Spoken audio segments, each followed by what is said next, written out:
Seja você muito bem-vinda, muito bem-vindo à primeiríssima edição do nosso VBHcast. VBHcast é uma iniciativa do IBRAVES, o Instituto Brasileiro de Valor em Saúde, com o apoio da Pfizer. A ideia aqui é a gente falar sobre valor em saúde e muito mais. A nossa missão como propagadores dos conceitos de valor em saúde é fazer uma conversa bastante informal no sentido do modo, mas recheada de conteúdo para que a gente possa levar informação bastante relevante a todo mundo, desde os que estão chegando agora no conceito de valor em saúde, entendendo um pouco desse conceito, até quem já conhece bastante. Hoje a gente vai ter o prazer de receber convidados muito especiais e que sabem muito sobre o assunto e vão poder nos ajudar a navegar sobre os conceitos aí de valor em saúde. Bom, eu começo o nosso primeiro VBHcast introduzindo 4 pessoas muito especiais que estão aqui comigo hoje. 2 de maneira presencial, 2 à distância, mas que também muito presentes apesar da distância física, né? Eu queria agradecer imensamente a presença do César Abicalaf, que está aqui conosco. Muito obrigado, César. Eduardo Maia, é um prazer estar aqui com você hoje. Muito obrigado pela tua participação. À distância, a gente tem a Sâmia Mussa, que está aqui conosco. É um prazer ter você aqui, Sâmia. Muito obrigado por aceitar esse convite. E para fechar com chave de ouro, não podia ser diferente, a gente tem um convidado muito especial. Eu conto com a honra da presença do André Médici, que está aqui conosco para dividir um pouco do seu vasto conhecimento sobre o assunto. A todos, muito obrigado mais uma vez pela presença. É uma honra ter vocês todos aqui. Vamos começar aquecendo as nossas turbinas aqui. Eu queria que vocês pudessem contar um pouco, então, da trajetória de vocês, como foi essa jornada, tanto pessoal quanto profissional, que fez vocês enveredarem por esse caminho, tanto da saúde quanto dos modelos baseados em valor. Vocês hoje são referências no assunto e efetivamente a gente quer entender um pouco dessa história, o que motivou vocês estarem hoje aonde vocês estão. Eu começo por quem está aqui mais próximo, depois eu passo a bola para o pessoal que está à distância. Então, César, eu queria que você, por favor, contasse um pouco para a gente aí da tua trajetória e, obviamente, de como você hoje está atuando dentro aí dos conceitos de valor em saúde. Bom, muito bem estar com vocês. Rafael, obrigado por estar organizando isso tudo, né? Você é o grande idealizador dessa ideia do VBHcast dentro de IBRAVES, então realmente muito legal esse estímulo. Legal, o Eduardo está do lado aqui do Eduardo, da Sâmia, do André, pessoas muito caras e que eu respeito muito. É um prazer estar aprendendo com essas pessoas a cada dia. Bom, eu sou médico de formação, já praticamente 35 anos, 36 anos de formado, mas eu diria que a minha vida profissional ela mudou muito. Foi meu ponto de virada foi em 2005, 2006, quando eu fiz um mestrado de Economia em Saúde na Universidade de York, na Inglaterra.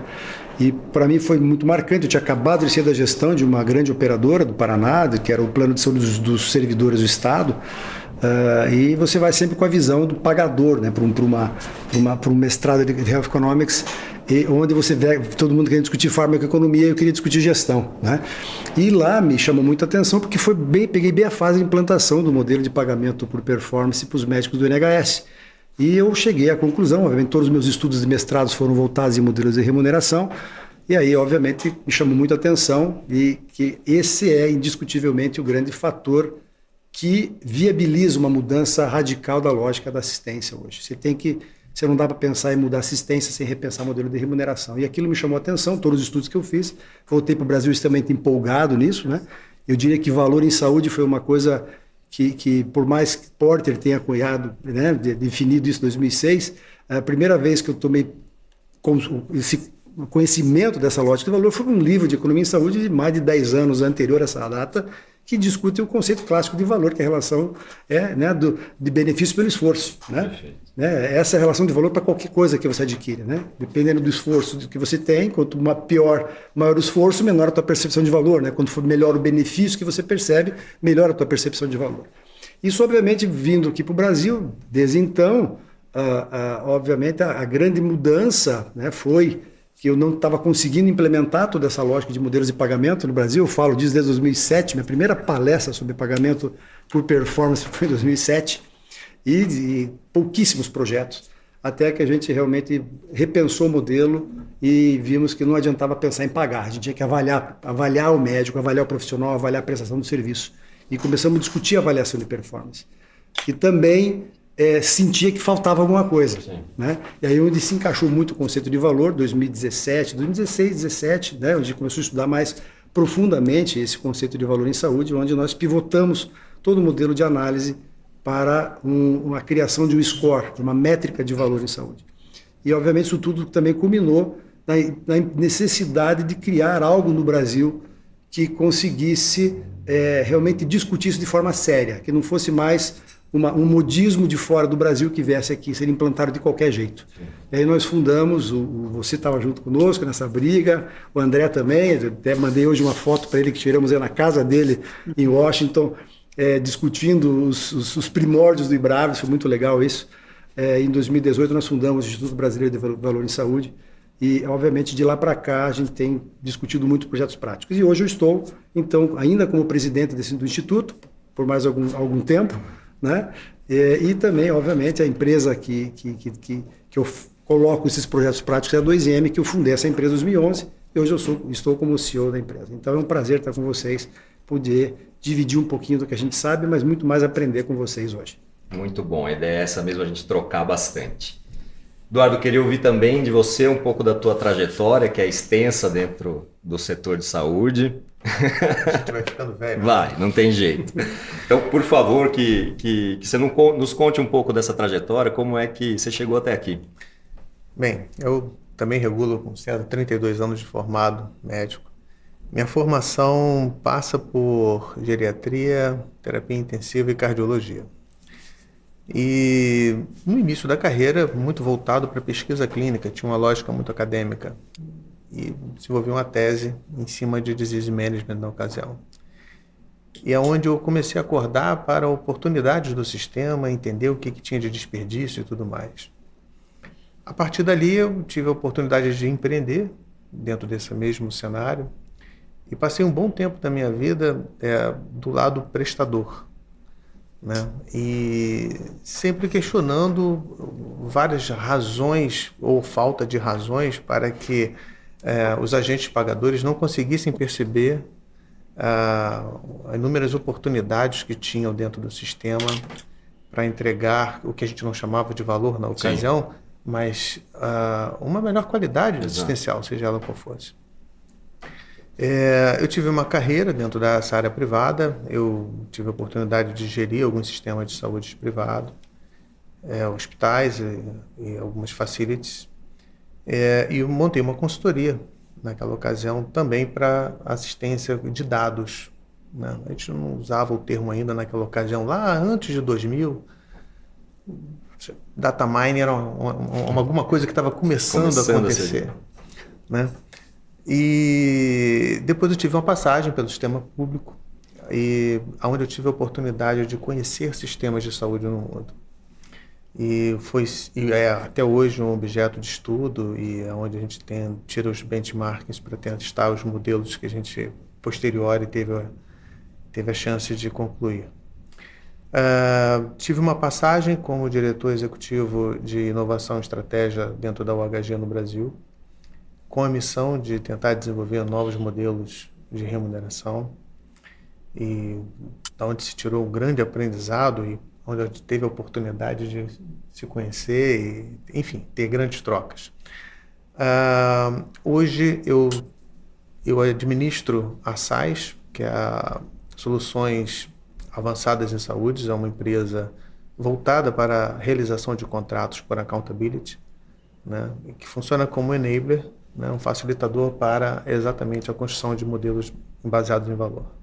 Perfeito. Obrigado, Eduardo. Agora, indo para o pessoal que está online conosco, eu queria começar pela Sâmia. Da mesma maneira, Sâmia, eu queria que você contasse um pouco para a gente dessa tua trajetória e atualmente a tua posição, que é extremamente importante, e a gente está muito feliz em ter você aqui. Obrigada, é um prazer enorme estar aqui com vocês. Bom, diferente dos colegas, eu sou farmacêutica, formada também aí mais de 2 décadas, formada há 25 anos. E no começo da carreira, tive a oportunidade de trabalhar em hospitais, em clínica, farmácia, até que eu fui para a indústria farmacêutica. Eu comecei bebê, tá? Mas eu já estou há 20 anos na Pfizer. Engatinhava ainda, na verdade. Então, estou há 20 anos na Pfizer. O tempo passou muito rápido, né? Entrei como estagiária na empresa, tive a oportunidade de passar por diversas áreas. Então, na indústria eu já trabalhei no controle de qualidade, na área médica, com estudos, levantamento de dados científicos. Naquela época a gente não falava em dados de mundo real, né? Mas a gente já fazia esse trabalho há 20 anos atrás. E depois eu tive a oportunidade também de trabalhar numa área um pouco mais comercial, relacionamento com os médicos, consultoria para médicos, tudo dentro da mesma indústria. E finalmente fui até a área de marketing. Quando eu cheguei na área de marketing, que eu já tinha passado por diversas áreas, eu falei, tá, mas é só isso, né? Eu já estou aqui há tanto tempo e conheço todas as áreas, eu acho que queria fazer alguma coisa diferente. Foi aí que eu descobri a área de acesso ao mercado, uma área nova, relativamente nova, dentro da indústria farmacêutica. E eu fui me arriscar, né? Já era uma área nova, uma nova área que eu poderia ir. Fui para a área de acesso. E logo que eu cheguei na área de acesso, como se não bastasse toda a novidade, né, toda a mudança, chegou um projeto novo na empresa. E aí o presidente da empresa me chamou na sala dele e falou: olha, tem esse projeto aqui que está vindo de Nova York, né, um projeto que a gente vê que é muito importante, mas a gente ainda não está conseguindo implementar. E eu tenho muita gente da empresa responsável, eu queria que você focasse em você, que você fosse o focal point. Você aceita o desafio? E eu, sem muito entender do que se tratava, vendo que era algo relevante, mas sem entender o impacto que aquilo trazia para o sistema de saúde, lógico que eu aceitei, né? Porque também não tinha como dizer não, óbvio. Eu aceitei o desafio e comecei a tentar implementar o primeiro projeto que foi para a gente aqui no Brasil. Eu lembro que na época, isso tem uns 7 anos, mais ou menos, uns 5 anos, comecei a procurar, entender, e foi quando eu conheci o Dr. César, liguei para ele, né? Falei: Dr. César, me falaram de você, me explica um pouco melhor o que é isso, o que é esse valor em saúde. Estava bem no começo também, né, nessa época, e aí a gente começou a conversar, e aí sim, eu me apaixonei pelo tema, né? É um tema muito desafiador, a gente vai ter aqui alguns minutos para falar, poderíamos ficar semanas falando disso. Muitos aprendizados, muitas barreiras. Quero ressaltar que, né, eu não estou aqui representando a Pfizer, mas toda a minha bagagem e experiência é dentro da Pfizer, mas eu trago uma visão da indústria farmacêutica. Eu tenho dado aulas para estudantes, pessoas que querem entender mais dentro do Sindusfarmas. Estamos escrevendo um livro agora para os associados do Sindusfarma com um capítulo de VPC. E conseguimos implementar vários projetos aqui no Brasil.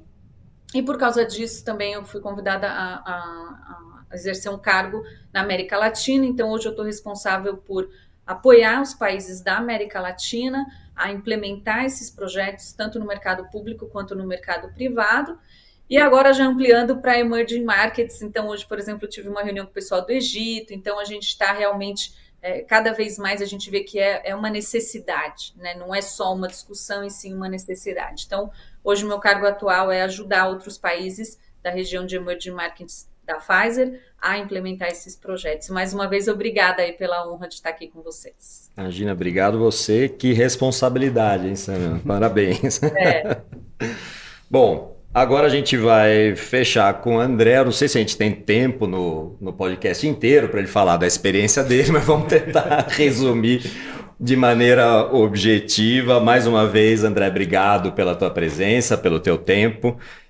A gente queria ouvir um pouco da tua trajetória, que você contasse aí pra gente o que fez você chegar até aqui. Olha, antes de tudo é um prazer estar com vocês aí. Eu acho que vai ser bastante interessante essa discussão. Eu sou um entusiasta do IBRAVES, né? Desde a época que eu e o César estávamos discutindo isso já há algum tempo. Mas eu sou uma espécie de decano, se você comparar com a experiência de vocês, porque eu me formei há 45 anos atrás em administração pública pela Fundação Getúlio Vargas. E depois eu fiz o mestrado e doutorado na área de economia, né, na Unicamp, o doutorado na USP, me especializando na área de história econômica. E trabalhei desde o início, comecei a trabalhar na área de saúde por uma casualidade também, porque a minha tese inicialmente de mestrado ia ser uma coisa numa área totalmente diferente, mas eu comecei a dar aula na ENSP, na Escola Nacional de Saúde Pública, da Fiocruz, em 1983. E nessa época pediram para eu dar aula de economia. Eu comecei a dar aula de economia e comecei a me interessar e começar a me envolver na área de pesquisa. Naquela época não existia ainda uma associação de economia de saúde no Brasil, então nós fundamos a Associação de Economia de Saúde do Brasil. Eu fui o segundo presidente dessa associação. É, Também trabalhei durante muito tempo no IBGE, né? Fui professor de várias universidades, mas desde 1996 eu mudei para Washington porque fui contratado para trabalhar em projetos no BID. Então, entre 1996 e 2020, eu trabalhei no BID e no Banco Mundial. No BID eu trabalhei basicamente uns 12 anos e no Banco Mundial 12 anos, e todos eles sempre na área de social e na área de saúde, gerenciando projetos em mais de 30 países, na América Latina, na Ásia do Sul, né, no Oriente Médio, na África, algumas coisas, enfim, com bastante interesse. E isso daí me despertou realmente o interesse para essa área específica de melhorar a gestão, porque o grande desafio que eu vi em todos os projetos que eu estava implementando nesse mundo todo era a falta de questões associadas à gestão, a falta de compromisso com resultados. A gente via que basicamente o que existia eram processos que eram infindáveis dentro do setor saúde, e ninguém tinha interesse em otimizar o resultado, que é aquilo que interessava efetivamente ao paciente. Então, dentro dessa questão de colocar realmente a saúde na visão do usuário, eu comecei a me interessar muito sobre essa questão de gestão, inicialmente na área de qualidade total, porque nos anos 90, basicamente, a grande discussão que existia era em torno do tema de qualidade total. E de lá, qualidade total em saúde, eu fui para a área especificamente de valor. E foi nessa época que o César me contactou, ele me contactou aí já nos anos, não me lembro, já 2000, né, 2000 e pouco, né, para basicamente eu escrever a apresentação, o prefácio da tese dele, né, que você publicou, né, César? Você se lembra disso, né? Isso, livro de 2015. E basicamente a gente começou a interactuar. O César tem uma grande liderança nessa área específica de valor, e com a minha contribuição, com as coisas que eu ainda trabalho, eu basicamente tive muito interesse na fundação do IBRAVES e na colaboração com o IBRAVES. Basicamente, eu me aposentei do Banco Mundial em 2020, né? Eu já tenho 68 anos, mas ainda continuo trabalhando muito. Eu trabalho basicamente para o próprio Banco Mundial, estou fazendo consultoria ainda para o BID, e sempre nessa área. Agora mesmo, por exemplo, eu tive esse ano em Ruanda com 8 países africanos. A gente está começando a implementar alguns sistemas específicos da questão de custos baseado no TD-ABC, que é uma das técnicas de custos associadas à área de valor.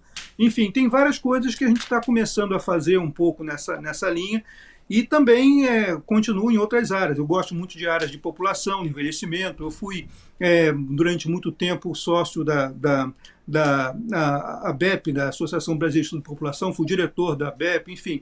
Todas as áreas de população me interessam muito. Eu tenho escrito bastante para as Nações Unidas sobre o tema de envelhecimento. Agora mesmo escrevi um paper sobre isso há pouco tempo. Enfim, e faço muita consultoria para planos de saúde, para hospitais e também especificamente para empresas farmacêuticas, né?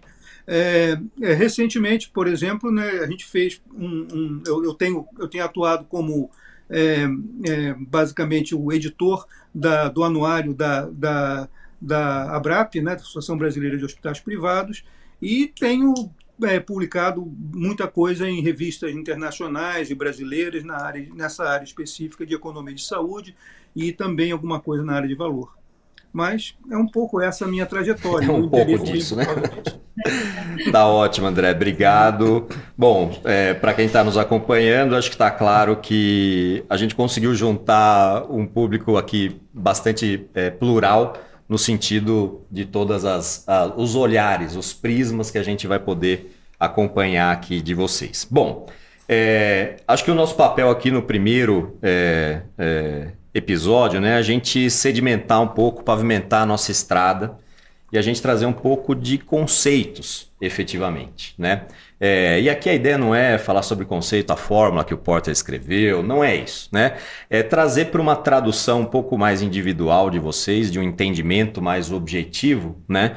Com, obviamente, o contexto da vida real do que vocês já viveram até hoje, né? Como conceito de valor em saúde, né? Eu vou começar de novo por quem está aqui mais perto, mas eu já vou passar a bola para vocês aí que estão mais à distância. César, queria começar com você. Na tua vasta experiência, e você tem um papel relevante demais nesse sentido da propagação dos conceitos de valor em saúde, né? Como que você explica para alguém que está chegando aqui agora, que está começando a ouvir sobre esse conceito de valor em saúde, ou para quem já está bastante interessado e quer se aprimorar com isso, como que você consegue de maneira mais objetiva, um pouco mais pessoal, dizer o que é valor em saúde? O que quer dizer essa história de valor em saúde? O que é isso? É difícil traduzir de uma forma, né, talvez tão simples assim, né? Pegar a relação básica do tipo de desfecho adequado que importa para o paciente em relação ao seu custo. Bacana, isso é a teoria a ver. Mas a gente tem discutido, a gente tem ampliado um pouco essa discussão aqui, né, no Brasil, principalmente nos projetos que a gente tem atuado. Principalmente porque a gente tem percebido que o problema, obviamente, não é só do desfecho que importa para o paciente, indiscutível que importa. Mas a gente tem visto que se eu não consigo trazer métricas que envolvem o processo da produção desse desfecho, né? E também, principalmente, enquanto isso custa para o sistema de saúde, eu não consigo medir valor de forma adequada. Ou se eu sei que um desfecho não está adequado, mas de repente, poxa, por que esse desfecho não está adequado? Então, eu acho que o sistema de saúde, que tem uma lógica de valor, ele deve buscar exatamente isso, né? Priorizar de forma clara, de forma explícita, de forma que efetivamente transparente, algo que realmente entregue o que o paciente precisa receber. Agora, quando você olha para a questão do quanto custa isso, você entra num problema de perspectiva. O valor é uma questão de perspectiva, né? O valor depende muito do jeito que você enxerga, porque talvez para quem paga, o valor é eu entregar o melhor desfecho com o menor custo possível. Mas quem presta serviço, eu tenho que ter uma melhor margem. Perfeito. Eu tenho que produzir um monte de serviço, mas eu tenho que ter margem, né? Como dizem os americanos, no margin, no mission, né? Não tem mágica, eu tenho que ter margem. Então, se eu olho para quem paga, que quer pagar o menos possível, quem presta quer ter maior margem, como é que você compatibiliza isso? Então, os desafios começam por aí. Mas, na essência, o conceito tem muito a ver com isso, né? Realmente entregar aquilo que importa para o paciente, talvez não para como médico, mas para o paciente. Mas isso tem que ser feito no menor custo possível de se fazer. Perfeito. A minha experiência, né? Eu tive, depois que eu li o livro do Porter, enfim, e foi muito claro quando eu comecei a conversar com pessoas que falavam sobre isso, uma identificação no sentido, tem mais gente que pensa do jeito que eu penso, né? Tem gente falando sobre conceitos que para mim era uma coisa tão básica, né? Tipo, qualidade. Isso é o básico, né? É o mínimo, né? Então a gente tem que colocar isso numa equação visual para as pessoas começarem a entender que isso daqui é importante. Precisa falar sobre qualidade. Não é sobre volume não é mais medicina é melhor, né? Nós precisamos adequar esses conceitos. Sam, eu queria trazer você um pouco para essa discussão, no sentido do teu entendimento, pessoal. Você contou uma trajetória aí que você já navegou por diversas partes da indústria e acabou achando esse conceito, foi atrás. Para você, como que se resume isso? Obviamente você tem um olhar desse lado desse pilar do setor de saúde, que é da indústria, mas eu queria entender o teu olhar, como que você traduz isso de uma maneira mais objetiva, mais clara, de novo, pensando que tem gente que está começando a ouvir o que a gente está falando aqui agora. Perfeito, perfeito. Eu costumo dizer que o valor em saúde, bem alinhado com o que o Dr. César disse, né? Mas ele, assim, para simplificar o máximo que a gente pode, é um reconhecimento por volume daquilo que você faz, mas também por performance. Então, eu olho para toda a cadeia da saúde, para todo mundo que está envolvido nessa entrega para o paciente e reconheço todo mundo, uma parte por volume, porque a gente também precisa de volume no VBHC, mas principalmente por performance. Então, toda a nossa o nosso gatilho, o nosso estímulo tem que ser por performance. Então, a indústria tem que entregar mais, o médico tem que entregar mais e ser reconhecida pelo que ela entregou, o médico tem que ser reconhecido pelo que ele entregou, o hospital, a fonte pagadora, todo mundo, para que ao final realmente gere essa relação de ganha-ganha. Se todos ganham mais, com certeza o paciente também vai ganhar mais, porque ele que está no centro. Perfeito. Eduardo, queria ouvir um pouco da tua visão. Você estuda isso há bastante tempo e tem atuação tanto na implementação desses modelos, como especificamente sobre pontos específicos, como o modelo de contratos que a gente faz. Qual que é a tua visão? Se tentar simplificar um assunto tão complexo como o valor em saúde, qual que é a tua visão mais objetiva? Olha, conceito de valor em saúde é isso aqui que a gente precisa fazer. Desafio. Pergunta de milhões, né? Eu tenho a visão de que a definição acadêmica que o Porter traz para a gente ela é muito boa e ela consegue ser encaixada dentro de uma jornada para que a gente consiga alcançar aquele ponto dele lá. Nesta jornada, coisas muito mais simples podem ser executadas. Perfeito. Se a gente for fazer um levantamento básico assim sobre as experiências no mundo de VBHC, você vai ver que, primeiro, que existe uma certa heterogeneidade sobre essas percepções, né, como o César bem colocou, e sobre os pontos que o Porter elenca, alguns sistemas traduziram premissas mais importantes e outras menos, outras eles nem entraram. Então, eu tenho que, na minha visão, que qualquer um de nós que queira navegar nesse sentido tem que entregar mais por menos. Esse mais por menos, ele traduz esse mais por menos de visões diferentes, né? Mas que é um conceito básico de eficiência. Eficiência é uma grandeza física, né? Trabalho produzido por energia consumida.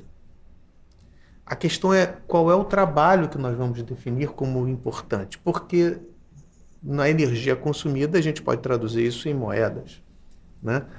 Em base monetária, mas é esse conceito de trabalho que vai divergir entre partes diferentes do sistema em relação a essa percepção.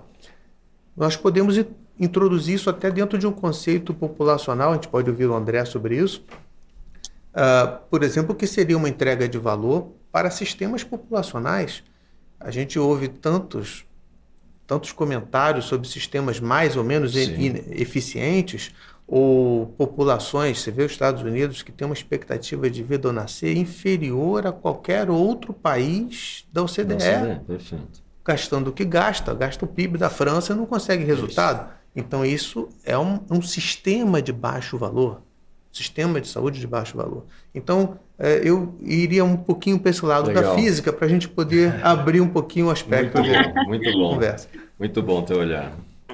Bom, André, queria que você também contribuísse nesse sentido. Acho que você tem uma visão muito privilegiada no sentido da experiência plural de muitos países, continentes, que você viu coisas acontecendo. E de novo, se você tivesse que explicar isso de uma maneira objetiva, mais fácil, mais fluida, o que você entende por valor em saúde? Qual que é a tua visão disso? Bom, primeiramente eu quero dizer que eu concordo com tudo que foi colocado aqui, que basicamente a visão do Porter e basicamente essas questões que estão sendo colocadas são todas muito importantes. Mas eu diria que o conceito de valor é o conceito mais complexo de ser interpretado de forma simples, né, vamos dizer assim. Eu diria que é necessário, a implementação do conceito necessita aquilo que eu chamaria de 12 trabalhos de Hércules. E esses 12 trabalhos de Hércules é um pouco da coletânea de coisas que eu tenho visto no que é necessário você ter para implementar valor nas experiências bem-sucedidas, né? O que seria isso, basicamente? Primeiro, cuidado centrado no paciente. Então, eu acho que a centralidade do paciente é a primeira coisa que muda o foco, né? Ou seja, a necessidade de preferência do paciente são fundamentais, tomada de decisão compartilhada com pacientes é fundamental. O segundo é a medição dos resultados, que vocês colocaram aqui. Se a gente não mede resultados, a gente não vai chegar a lugar nenhum. Então, tem que ter uma medida de resultados para isso, né? A ênfase na medição de resultados e os dados têm que ser recolhidos sistematicamente nesse processo. A outra questão é aquilo que também se foi colocado aqui, acho que pelo Eduardo também, pelo César, a transparência de custos. É muito importante você ter custos transparentes nesse processo todo, né? Identificar o verdadeiro custo de atendimento e para as populações específicas de pacientes que a gente tem nesse processo, né? Em quarto lugar, o quarto trabalho seria o redesenho de processos de cuidados, que é uma coisa que pouca gente fala. Mas para que a gente ser mais eficiente, a gente tem que redesenhar os processos e cuidados todos, senão as coisas não vão a nenhum lugar. A terceira questão, e isso é uma ideia que eu importo também, na verdade, do Deming, que é um dos pais da qualidade total, não é só isso, é a melhoria contínua, né? A constância e a consistência de propósitos. Então é necessário que se tenha isso também. Esse seria o quinto trabalho de Hércules. O sexto seria a reforma dos modelos de sistemas de pagamento, que é a questão específica que o César já tinha colocado aqui, que eu acho que é fundamental, né? Sem a gente mudar o sistema de pagamento, a gente não chega aos incentivos necessários. A sétima, e a parte da minha área que você colocou, é a gestão da saúde da população, né? Um hospital está dentro de uma população. Se aquela população não vai bem, o hospital e os pacientes também não vão bem. Então é necessário essa inserção no conceito de saúde populacional. O 8 é uma ferramenta que é fundamental, é a tecnologia da informação. Esse é o oitavo trabalho de Hércules. Você tem que reconstruir o sistema de informação para que eles possam ser transparentes, eles possam ser ágeis, eles possam gerar o tipo de analytics que você necessita para o trabalho. O nono são os cuidados baseados na integração do trabalho em equipe. Sem trabalho em equipe, valor não existe. Não é mais o trabalho do médico, é o trabalho de toda a equipe de saúde. O décimo é o envolvimento e a educação do paciente. É necessário que o paciente tenha especificamente participação nesse processo. Se a gente quer que o paciente seja o centro, ele tem que dar também a sua contribuição de aprender como ficar no centro. O 11º é a responsabilidade do prestador, né? Isso se chama em inglês accountability, né? O prestador tem que ser responsável por aquilo que ele está prestando. E normalmente é muito comum a gente ver serviço de saúde lavando as mãos sobre o que vai acontecer com o paciente depois. Então é muito importante que isso tenha. E por fim, a questão de gerenciamento de riscos. Porque todo processo de saúde envolve riscos. E se você não gerencia riscos, você vai perder tanto pelo lado do paciente, como pelo lado da gerência, como pelo lado financeiro. Então, esses são os 12 trabalhos de Hércules que a gente tem que fazer para poder ter efetivamente uma boa implementação no sistema de valores de saúde. Bom, tá dada a fórmula, então tá fácil de fazer, né? Eu acho que o André me ajudou demais da conta, porque ele já trouxe de maneira bem objetiva, conceitos, pilares fundamentais que a gente tem. E eu acho que aqui, de novo, a gente tem especialistas em cada uma dessas áreas. Eduardo, eu queria ouvir um pouco de você. Você tem uma experiência bastante interessante no sentido da implementação das organizações, do cuidado em rede, dentro da saúde suplementar, tem atuação dentro da saúde pública também. E a gente conversando aqui antes, você trouxe alguns conceitos para a conversa que eu achei muito interessante e eu acho que você poderia nos trazer um pouco mais de detalhes sobre isso. Primeiro, vida real, né? Quais foram as tuas principais dificuldades? Quais foram as pedras que você achou no caminho, no sentido para conseguir efetivamente implementar linhas de cuidado ou modelos assistenciais de valor do início ao fim, né? Eu atuo também na saúde suplementar e alguns anos atrás eu falava que a minha principal dificuldade era sentar com alguém que queria falar sobre isso. Achar alguém que estava disposto, que conhecia, que sabia. Eu acho que hoje não é mais um problema isso. Talvez o problema já é o passo seguinte. Fala, tá, então vamos compartilhar dados, deixa eu ver o que você está fazendo, vamos ver resultados, né? Começa a ficar mais complicado. Mas você efetivamente conseguiu implementar iniciativas nesse modelo e eu queria que você contasse um pouco disso, no sentido de principais desafios que você entendeu que foram relevantes e aprendizados positivos e negativos. E que você trouxesse um pouco dessa questão dos contratos, como é que é o nome? Incompletos. Acho que é algo que nem muita gente ouviu falar, mas é um conceito muito relevante que eu acho que vale a pena a gente ouvir um pouco. Então você me guia aí.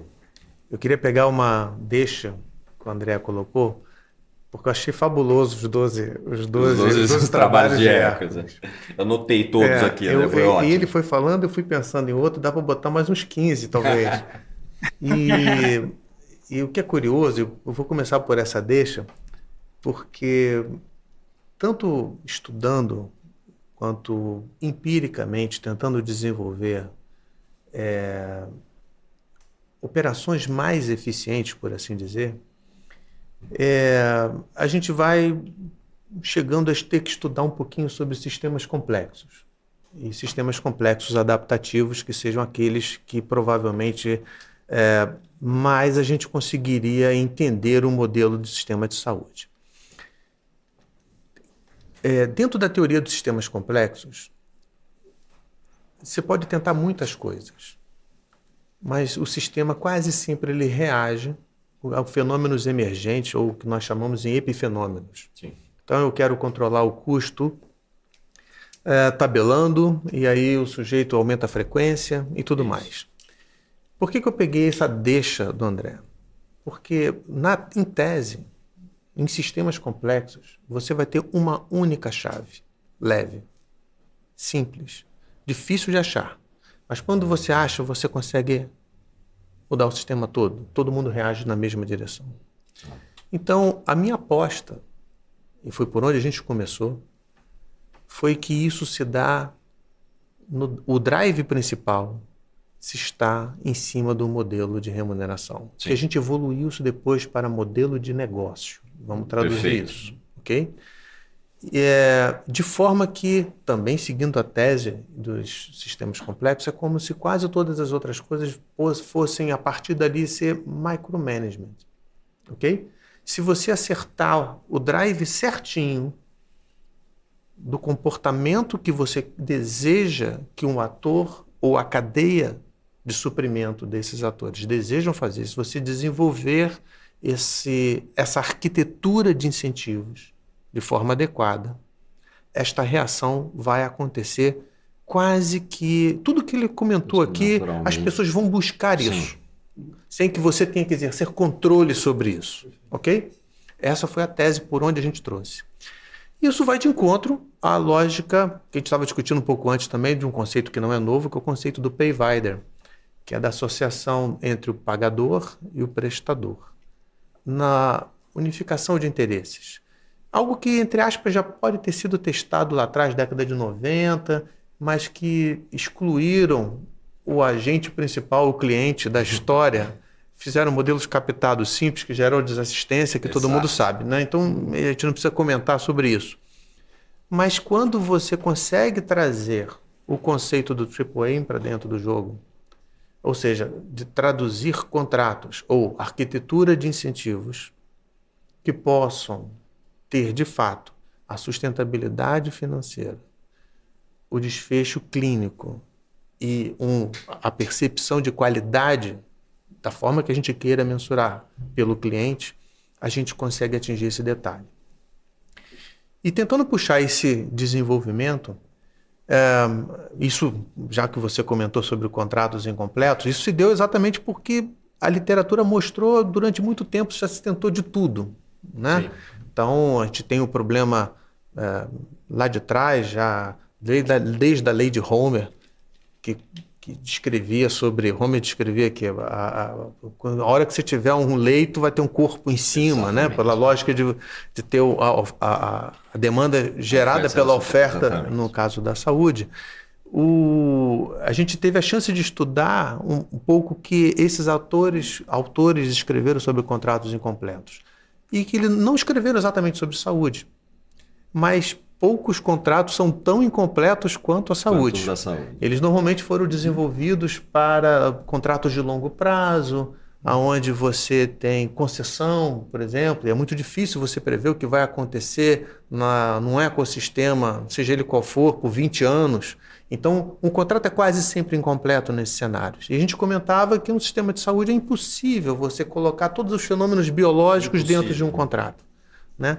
Então, e nesse cenário, onde você eventualmente terá um prestador ganhando contra um pagador, naquilo que os economistas chamam de matemática de soma zero, a tomada de decisão, quem for responsável por essa tomada de decisão tem um poder de barganha enorme, quando ele pode decidir sobre dados que não estão completos no contrato. Perfeito. E isso desequilibra o contrato. E essa é outra lógica do sistema de saúde, que é um sistema de saúde com conhecimento absolutamente assimétrico entre as partes. E nesse modelo que nós temos hoje, o tomador de decisão é o Exato. prestador, é quem está na ponta. Então, agora, se você associa o interesse desse tomador de decisão ao mesmo da fonte pagadora, que seja ao mesmo do cliente, ou seja, se todos ganharem com a saúde, todos perderem com a doença, Sim. você elimina uma tralha de questões administrativas, controles, litígios, perdas de eficiência no sistema. Custo da desconfiança. Tudo, porque até quem quer aumentar a produtividade vai estudar Lean, mas vai fazer Lean para aumentar a produção de volume, quantidade de tratamentos e não de desfechos, porque ele está desalinhado do interesse do cliente. A arquitetura de incentivos atual, nós remuneramos o indivíduo por procedimento com ou sem ou apesar da saúde que ele entrega. Isso. Não é isso? Então, a hora que a gente conseguir alinhar esses interesses, isso roda. Aonde está o problema para a gente ir ao ponto? Qual é a dificuldade que a gente encontra? De uma forma geral, sistemas que foram moldados para remunerar por evento, ainda que você faça eventos como pacotes, ou mesmo alguns bundles, não me refiro aos bundles de um ano, mas você não consegue capturar a eficiência quando você ou medir a sua ineficiência como sistema, como prestador. Não existe codificação para custo evitado na tabela TUS, por exemplo, né? Então, eu só consigo comparar, por exemplo, a eficiência entre prestadores em termos de estudos epidemiológicos tradicionais, coortes, onde eu faço avaliação de populações que são submetidas a grupo controle e intervenção, e aí eu consigo avaliar dessa forma. E isso não está nos relatórios das fontes pagadoras que trabalham em fee-for-service. E eu vou terminar dando um exemplo muito claro para todo mundo em relação a isso.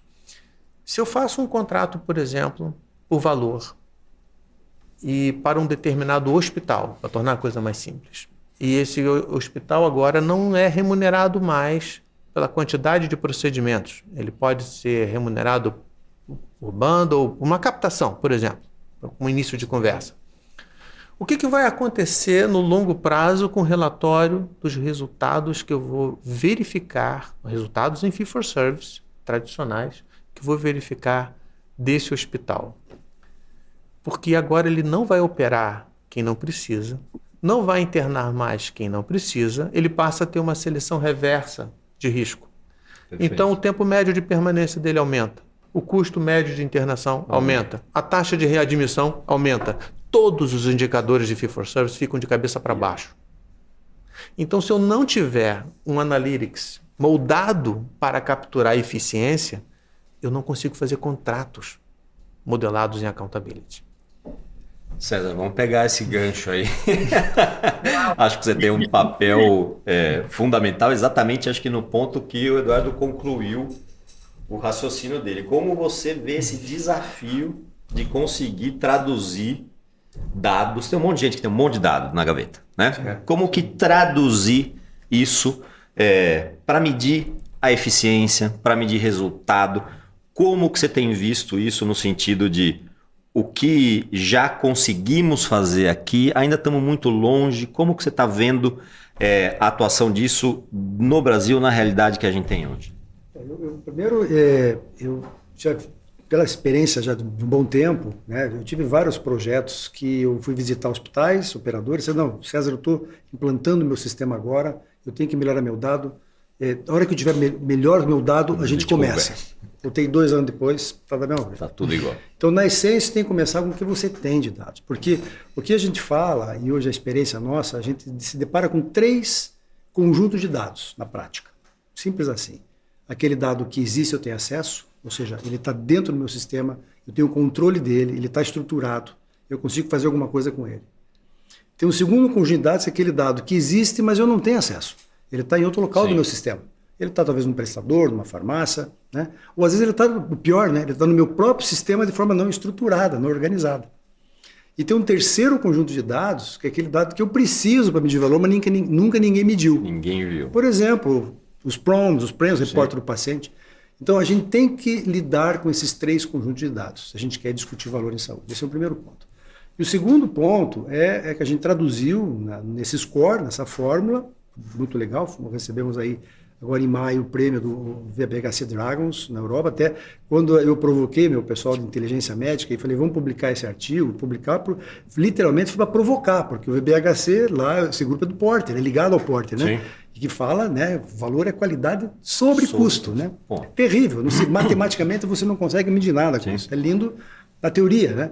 E agora quando a gente começou a ver as fórmulas de valor, é muito legal, pertinência ao quadrado com desperdício, é lindo na teoria, mas na prática você não consegue fazer nada. E a gente decidiu, através de um modelo de análise e decisão por multicritério, criar essa métrica, onde eu trago 3 dimensões analisadas, como foco em qualidade, que eu pego o processo, o desfecho clínico e reporto do paciente, e uma dimensão de custeio, do que eu tenho para coletar.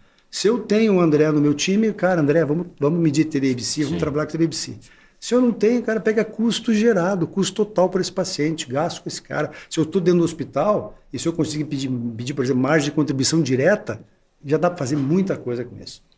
E é muito interessante que no modelo que a gente define, essa métrica, a gente colocou até por default 70% para de qualidade e 30% para custeio, para não ser tão... Tá. Então, vamos talvez favorecer um pouco mais essa parte de qualidade. E aí, obviamente, no final do dia, cada avaliado, seja um médico, seja um hospital, seja um paciente com uma condição clínica, porque as modelagens são de acordo com o foco que eu quero dar, recebe um score, uma nota de 0 a 5.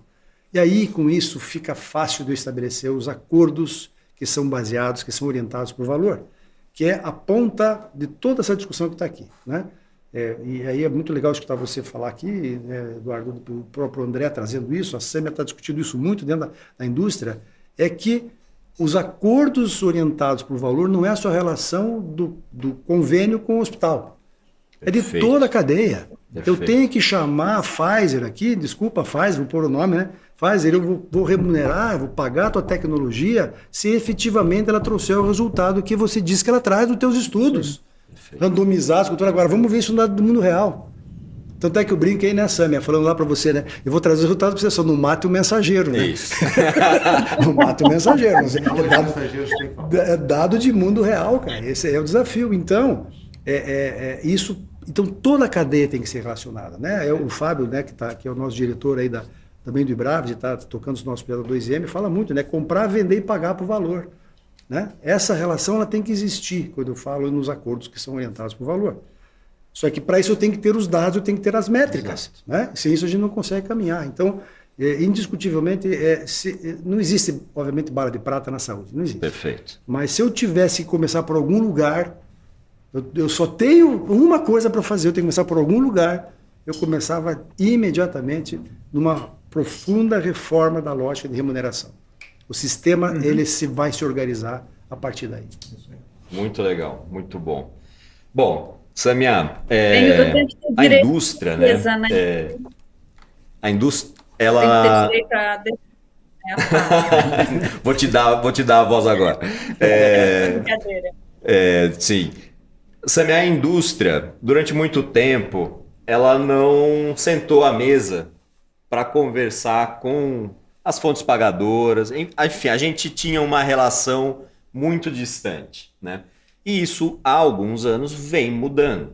É claro esse movimento da indústria no sentido da aproximação e de entendimento como um ator fundamental do setor e mais objetivamente dos conceitos de valor em saúde.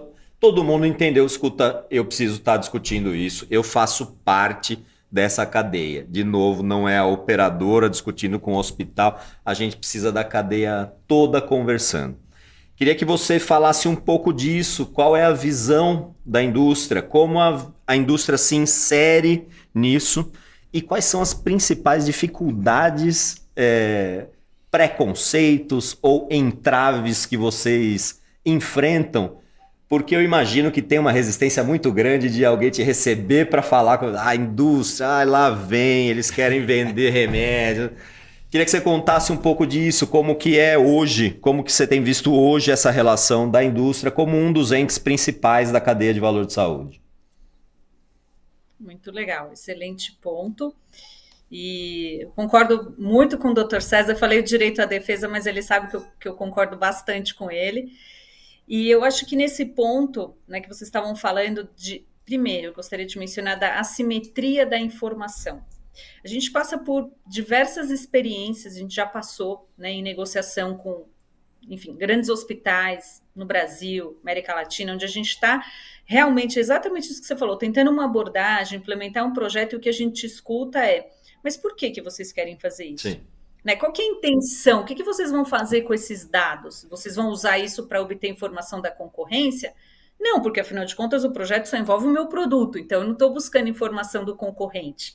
Então, a questão da informação, para mim, ela é o eixo principal que muitas vezes inviabiliza a assimetria da informação.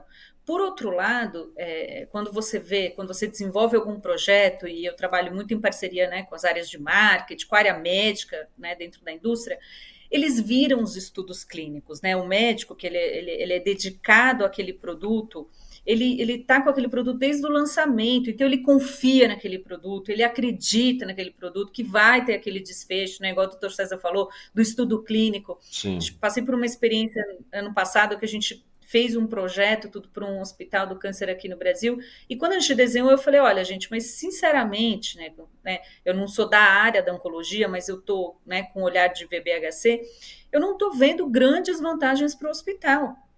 Eu acho que tá legal, mas assim, é muita segurança para a gente, eu não Sim. acho que eles vão aceitar. E desafiei bastante, né, a área interna, tudo, eles falaram, então fizeram alguns ajustes, eu falei, mas eu ainda acho que o risco não está para a gente, o risco está totalmente para eles. Não, mas né? é assim. Mas não é uma má intenção, sabe? Não é que eles, não, eu quero sacanear porque eu quero dinheiro. Não é a área médica defendendo fielmente o seu produto. Ela acredita naquilo. E quando eu apresentei o projeto para o diretor médico do hospital, tudo, ele falou, olha, é o que você falou, né? Eu quero fazer, muito legal, esse projeto é fantástico, mas assim, ele falou exatamente o que eu disse, o risco está inteiro para a gente, não está nenhum para vocês. Exato. A gente precisa rever esses KPIs, rediscutir, porque dessa forma que dá é implementável. E aí sim, o projeto voltou e foi para todo um redesenho. Então, eu acho que essa assimetria da informação, né? Alguns têm uma informação, outras vezes a gente escuta, não, mas vocês são a indústria, né? Vocês têm informação, vocês querem fazer um acordo com aquilo que vocês já sabem do que vai acontecer. Então, eu acho que realmente aí o trabalho que eu acredito que as pessoas que trabalham com isso dentro da indústria farmacêutica têm que fazer é um papel de imparcialidade, que é o que eu busco fazer sempre. Eu desafio muito a área interna. Quando eu estou com um cliente, também eu tento ser o mais imparcial possível. Então, eu acho que a gente precisa ir para esse lado, quem trabalha com VBHC, em todos os lugares, tem que assumir uma cadeira de um pouco mais de imparcialidade, desafiar os componentes, desafiar as propostas, porque senão a gente não alinha os interesses e as perspectivas. A gente continua cada um olhando para o seu umbigo, desculpa a expressão, mas a gente continua cada um olhando para o seu umbigo se a gente não mantiver um pouco essa imparcialidade e trazer o ambiente de confiança. Falta muito disso, que, né, óbvio, falta essa questão de confiança. E aí, desculpa falar bastante, mas aí para finalizar essa parte de desafios, eu vejo que a indústria ela quer fazer, mas ao mesmo tempo ela tem muito receio. Por causa exatamente do risco. Como que eu gerencio esse risco? Qual é o impacto se esse projeto isolado, num ambiente não controlado, for negativo ou for diferente do que um estudo clínico randomizado demonstrou em relação ao meu produto? Eu entendo, é uma preocupação pertinente, então eu acho que o trabalho, de novo, das pessoas que fazem isso dentro da indústria, como é que eu faço esse risk management, como é que eu gerencio esse risco, tento diminuir ele, controlo, porque o risco existe. Né, os contratos incompletos foram tão bem explicados, o risco da área da saúde existe, mas como é que internamente a indústria vai criar processos, maneiras de viabilizar esse projeto? Não é fácil, mas existe um caminho aí, eu acho que dá para a gente fazer. Que legal, muito bom. Bom, André, eu tenho visto, eu estava falando com o César e com o Eduardo aqui um pouco antes, e eu acho que talvez seja eu que esteja olhando com mais atenção para isso, mas em alguns momentos eu vi alguns questionamentos no sentido de diferenças bastante distintas de onde cabe modelos de valor. E uma discussão muitas vezes de que, olha, isso daqui cabe, mas é para país rico, isso é para país que tem uma condição, já tem um gasto em saúde muito grande, e em saúde, pensando em saúde populacional, quando você vai para países mais pobres ou que tem um gasto per capita menor, isso já não é uma coisa muito fácil de se implementar, isso é algo que talvez não traga o resultado que a gente está esperando. Enfim, você tem uma vasta experiência de países de primeiro mundo, países em desenvolvimento, enfim.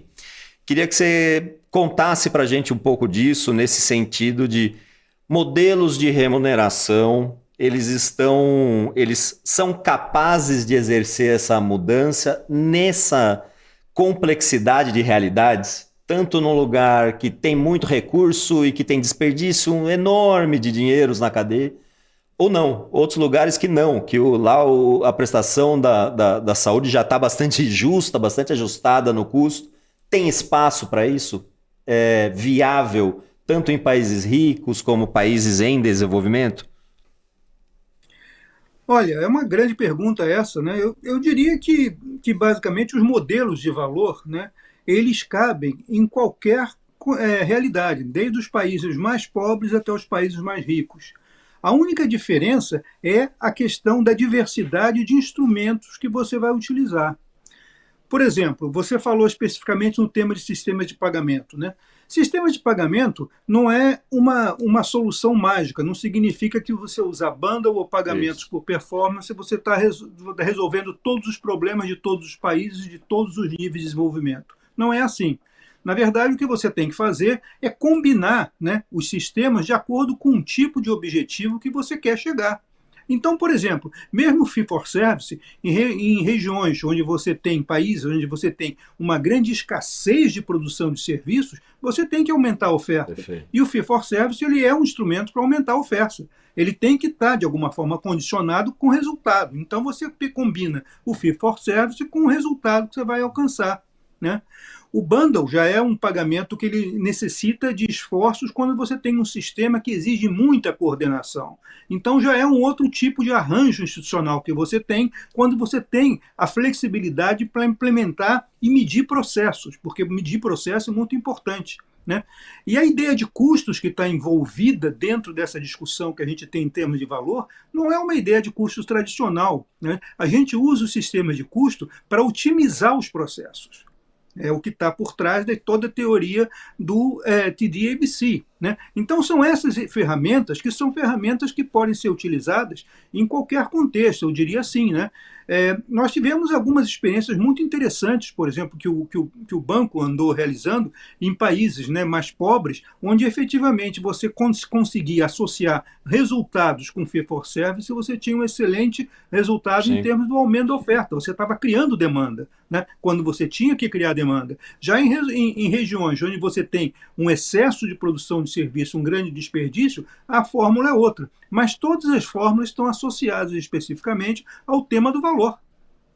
Perfeito. Então essa é a questão que eu acho que está por trás, né? A visão que você tem por trás disso daí é basicamente a questão de que o valor ele é uma ideia, ele é um conceito, ele é, na verdade, uma proposta filosófica de mudança. Mas ele não é necessariamente uma coisa que tem princípios rígidos de implementação. Ele tem que implementar os instrumentos que ele tem de acordo com o tipo de realidade e de processo que você quer enfrentar, né? Perfeito. Eu vou aproveitar que você comentou sobre o TD-ABC e eu gostaria de pedir que você explicasse para a gente um pouco disso, André. De novo, no entendimento que tem gente que está chegando aqui e fala, pô, mas eu nunca ouvi, o que é isso que ele está falando? Você consegue conceituar isso de maneira simples para os nossos ouvintes aí, do que se trata? Claro, porque o TD-ABC ele é um processo processo no qual você otimiza os processos de trabalho da mesma forma que você vai medindo o custo, ou seja, você começa a fazer uma quantificação dos custos para ver basicamente onde você está tendo desperdício. Né? E aí, ao mesmo tempo que você mede o custo, você detecta o desperdício. E ao detectar o desperdício, você consegue controlar e eliminar esse desperdício, fazendo com que, ao final, você tenha um custo otimizado e um processo otimizado também. Né? Essa é basicamente a técnica que basicamente tem sido utilizada em muitos hospitais, com grandes resultados, e até em países, né, de baixa renda, por exemplo, é um processo que eles querem fazer. Por exemplo, na África, tem 8 países da África que estão interessados nisso, porque efetivamente eles têm uma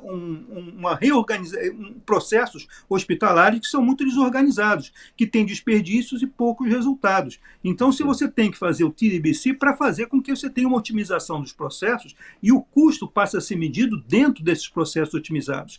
Cada vez que você refaz a otimização dos custos, você identifica muitas vezes novos processos que têm que ser otimizados. E toda vez que você muda a tecnologia, você muda também a forma pela qual você está medindo. Então, é uma forma dinâmica. A contabilidade hospitalar tradicional era uma contabilidade estática. Né? O TD-ABC é um sistema contábil dinâmico. Ele permite incorporar especificamente essa dinâmica das transformações na área de saúde, que são muito rápidas, com todos os processos tecnológicos, com medicamentos que você utiliza, com novos desfechos que você vai chegando e assim por diante. Né? Então é um pouco essa ideia que se teria que colocar dentro do TD-ABC. É uma ferramenta fantástica, né? Que eu acho que estaria efetivamente à disposição, e a sua implementação ela exige uma conscientização de todo o corpo clínico do hospital de que ela é necessária de ser feita. Então, esses processos é que são difíceis muitas vezes. Né? Como é que você pode ter o processo de vencer a resistência à mudança para que tenha aquela fórmula que você mesmo colocou no final, de que é uma situação win-win, todos ganham dentro desse processo. Né? Perfeito.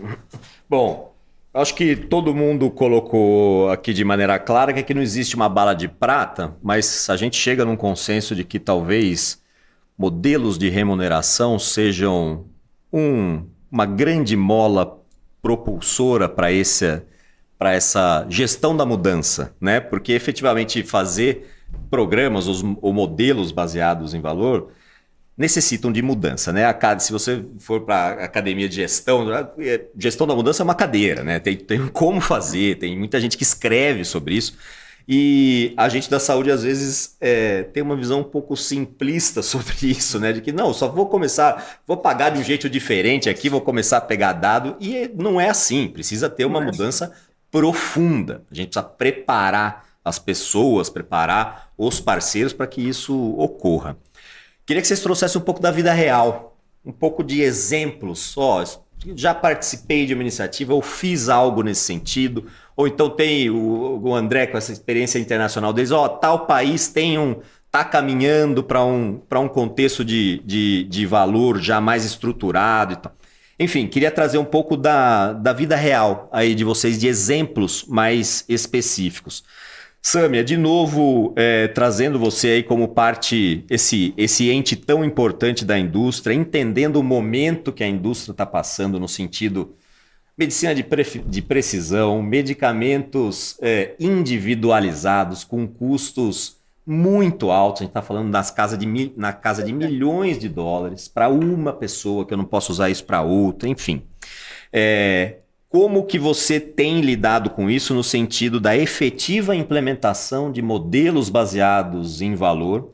Queria que você trouxesse um pouco disso, do que você tem visto ou que você efetivamente está atuando como modelo de sucesso, e que você trouxesse algo de insucesso, algum exemplo que não foi bem feito, não foi bem executado, mas que te serviu como um grande aprendizado, no sentido de que, eu já entendi que por aqui não vai, com esse caminho não é algo que leva ao sucesso. Queria ouvir um pouco da tua experiência nesse sentido.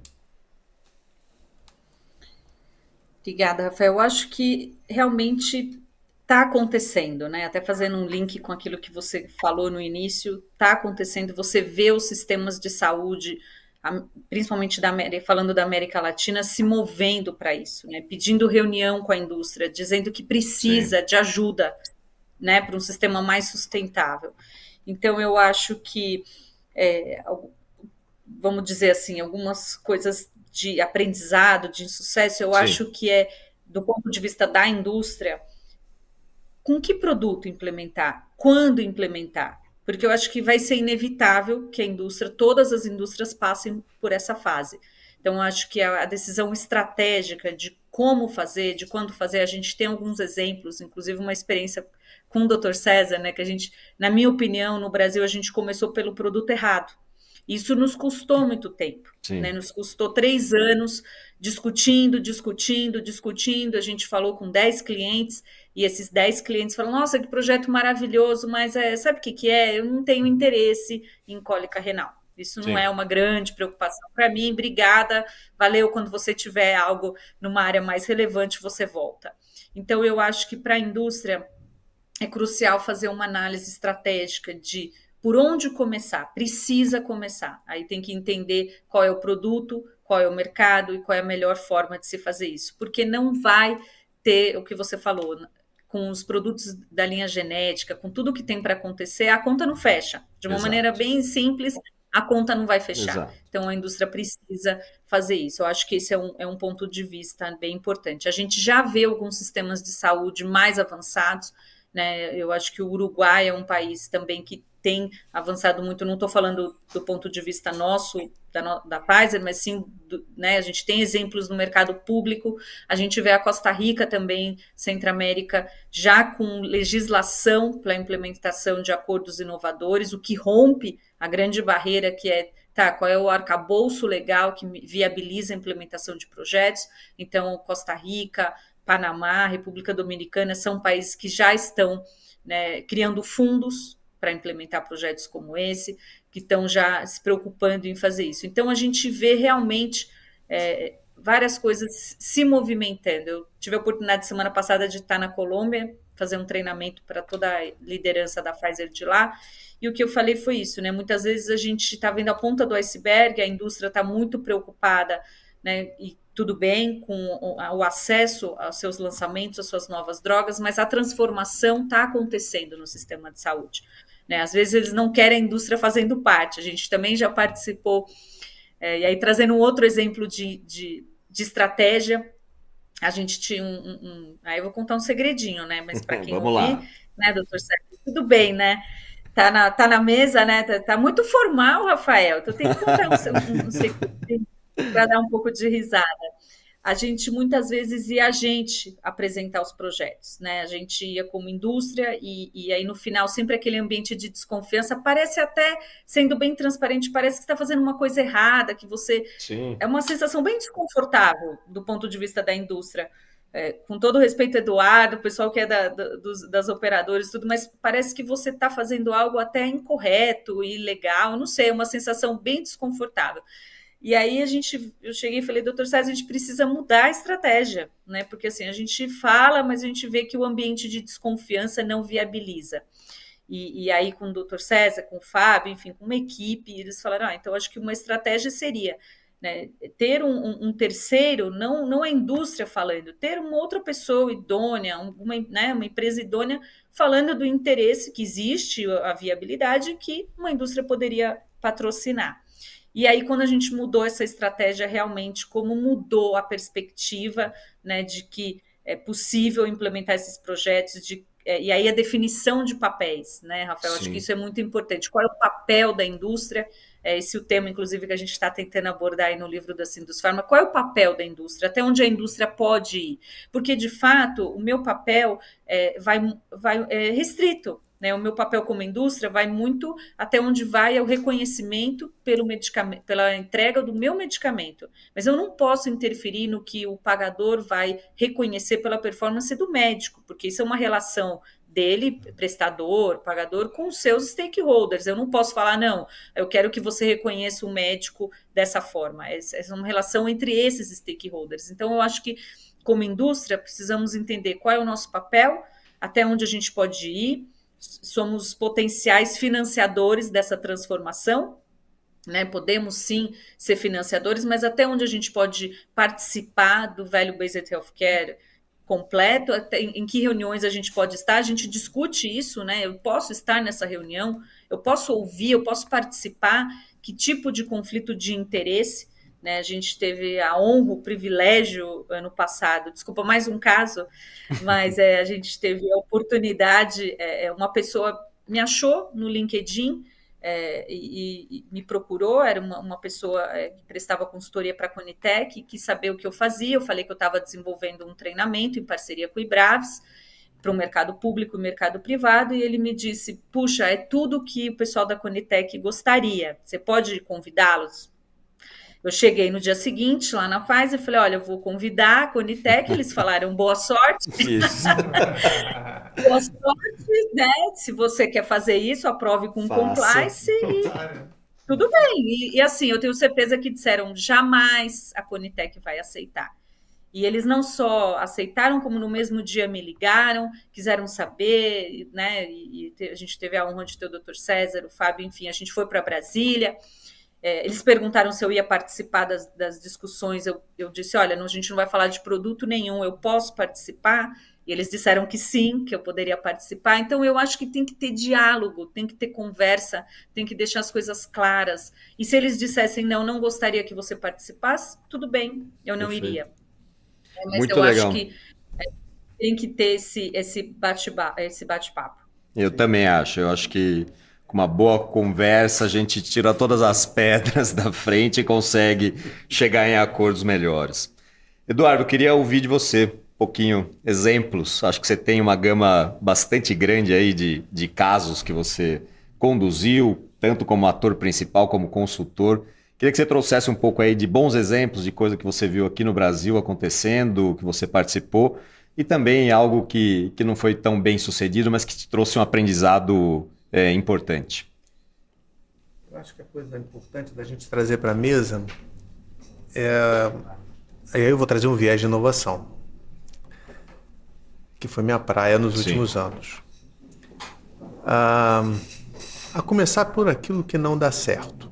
Pronto. Então, o que não dá certo é você tentar mudar o sistema de dentro do sistema.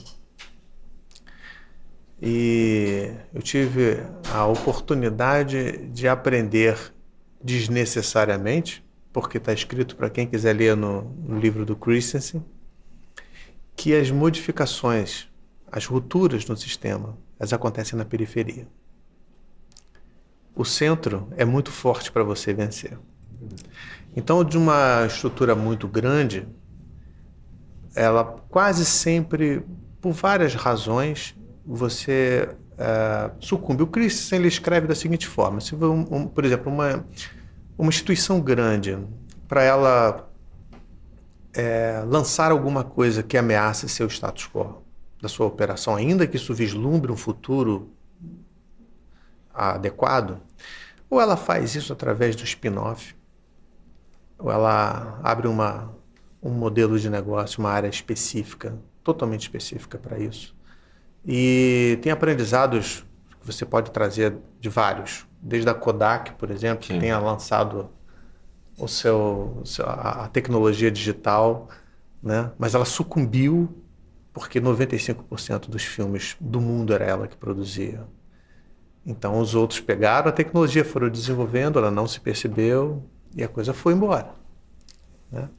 Então é mais fácil você introduzir uma tecnologia, seja isso processo, seja uma tecnologia soft, seja um modelo de negócio diferente, pela periferia do sistema. Esse é o grande aprendizado que a gente vai fazer. E dentro dessa lógica tem que abrir bastante a cabeça. Eu gostei muito de ver você me falando, e eu acho que a indústria tem um papel maravilhoso para esse cenário. E eu diria que é um papel que ele tem que ir a espelho do que outras indústrias, outros setores já fizeram no mundo. Parar de vender produto e começar a vender solução. Né? E você vai ter isso em várias circunstâncias, de vários lugares para você poder... você tem indústria de pneu que para de vender pneu e começa a vender tonelada por quilômetro rodado. é melhor do que vender pneu, que é o núcleo da transportadora. É isso que ela quer saber do pneu. Ela não quer saber de mudar nada. Então e aonde tem oportunidade para vender essas soluções? Nós temos um universo de desperdício absurdo no sistema de saúde. Então, eu acho que a indústria, ela se ajudar a capturar o espaço orçamentário tratando desperdícios, seja no processo educativo, do TDABC, alguma coisa, seja em qualquer eficiência que ela possa traduzir para o sistema, ela pode ter isso num contrato com prestadores ou fontes pagadoras. Se eu arrumar um espaço orçamentário em tratar um desperdício, você insere essa tecnologia, a gente provê o acesso, porque a gente não tem, a gente está sem teto orçamentário para expansão. Mas nós temos um absurdo de desperdício. A experiência que eu tive, mesmo antes do lançamento do universo de valor, de trabalhar nisso, mas trabalhando, por exemplo, com conceitos de pura verticalização, pode trazer na casa de 60% a redução de custo. 60%? 60% em determinadas circunstâncias. Né? Vou dar um exemplo para você. A gente teve um hospital que eu tive a chance de verticalizar enquanto estava na Mil, antes de fazer a direção da inovação estratégica.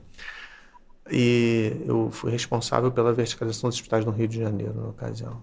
Então, um deles tinha 30 leitos de terapia intensiva ocupados todos os dias com pacientes da Mil. Só que a primeira visita que eu fui lá, e o que eu vi foi, obviamente, igual a qualquer outro da rede privada. Sim. Cheguei para o diretor, chamei o técnico, o chefe de CTI, olha só, roda aqui comigo rapidinho. 60% dos seus pacientes estão tomando sopa sozinho. Isso não é critério para ninguém ficar aqui dentro. Entendeu? Então, long story short, depois de 3 meses, os 30 leitos se transformaram em 6 leitos de terapia intensiva, para atender os mesmos 5.000 atendimentos da operadora na emergência e melhorando a verticalização para a gente. Então, eu só estou comentando qual é o tamanho da oportunidade que a gente tem, pela qual o conflito de interesses que a atual arquitetura de incentivos trouxe para a gente trabalhar. A briga que você comprou com a vertical de hospitais, né? Pois é. Agora, isso é tão interessante para trazer esse conceito de verticalização, que eu acho que a indústria pode fazer parte disso.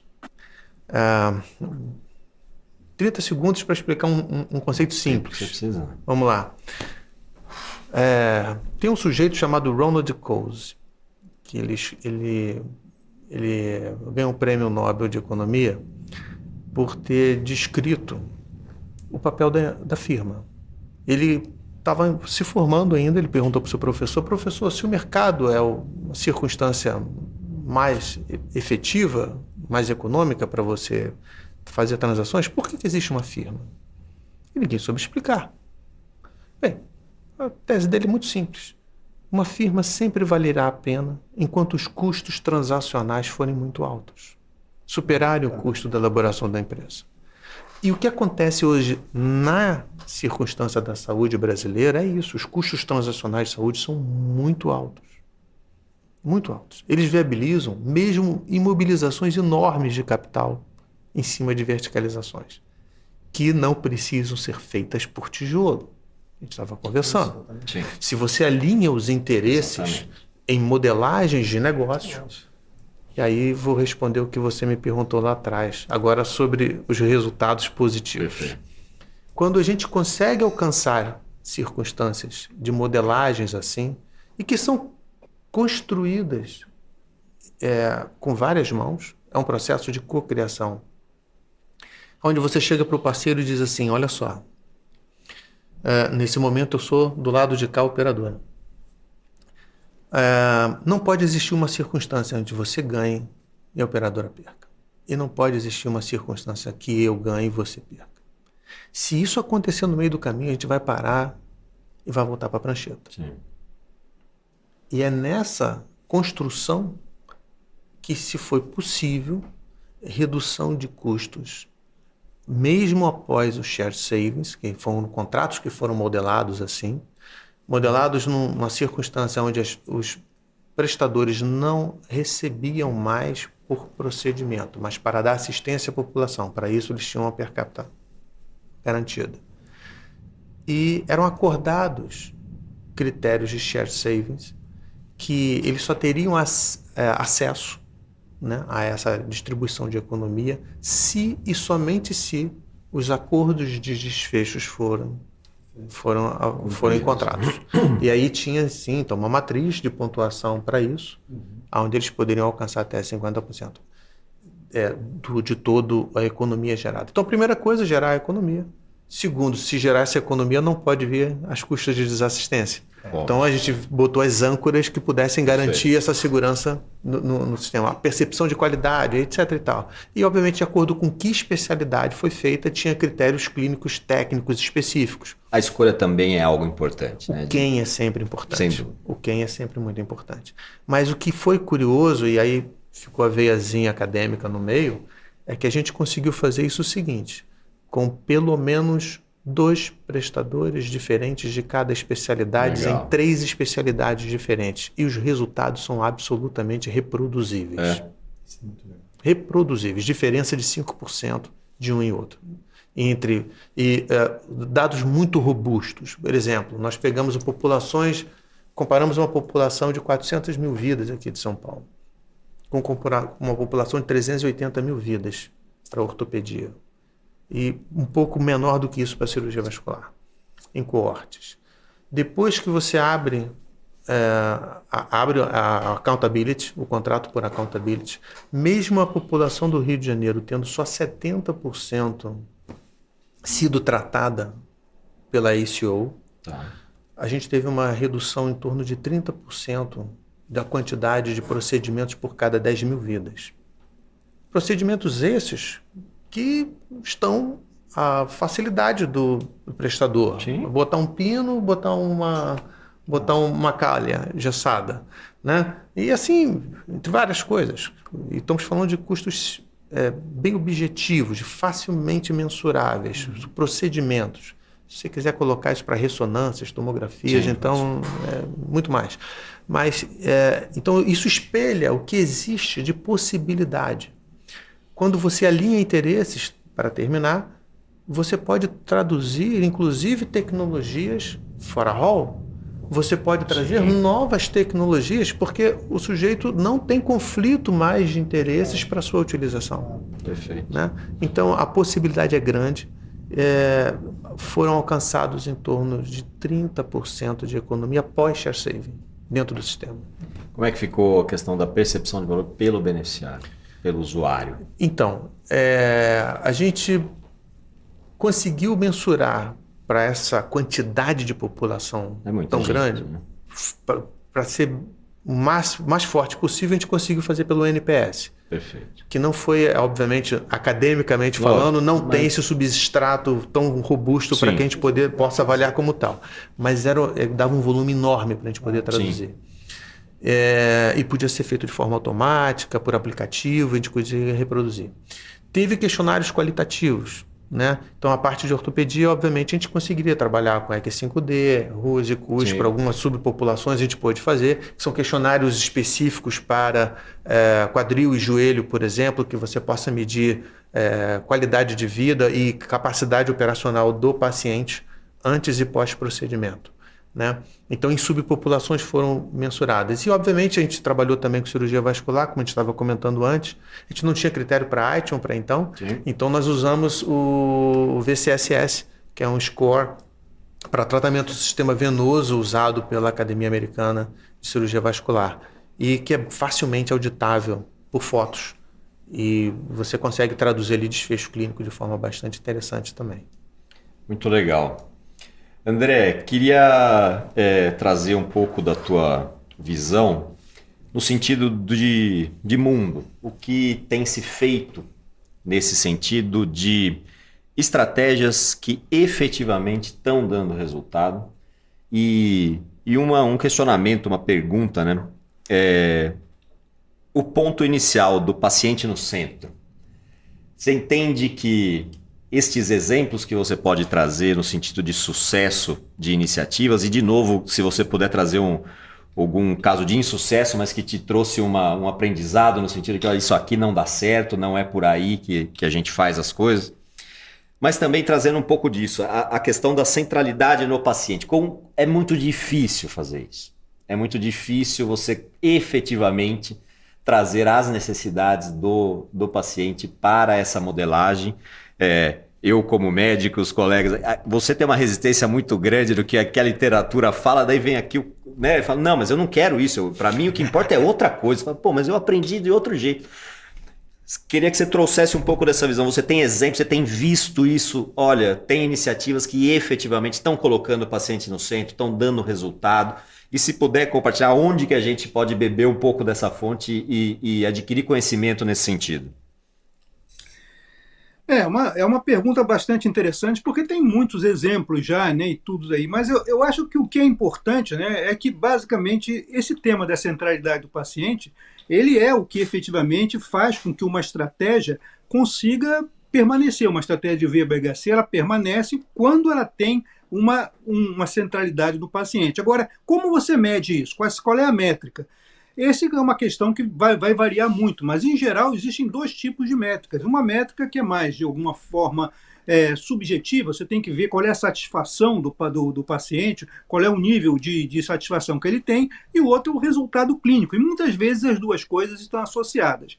Agora, boa parte das experiências que têm sido catalogadas como experiências positivas tem especificamente essa questão da centralidade do paciente como foco. Você vê, por exemplo, Cleveland Clinic, né, que basicamente implementou o VBHC e teve não só uma pesquisa permanente que mostrou a satisfação dos usuários, associados também à questão dos custos que foram reduzidos ao longo de todo esse processo. Então, esse é um exemplo, né?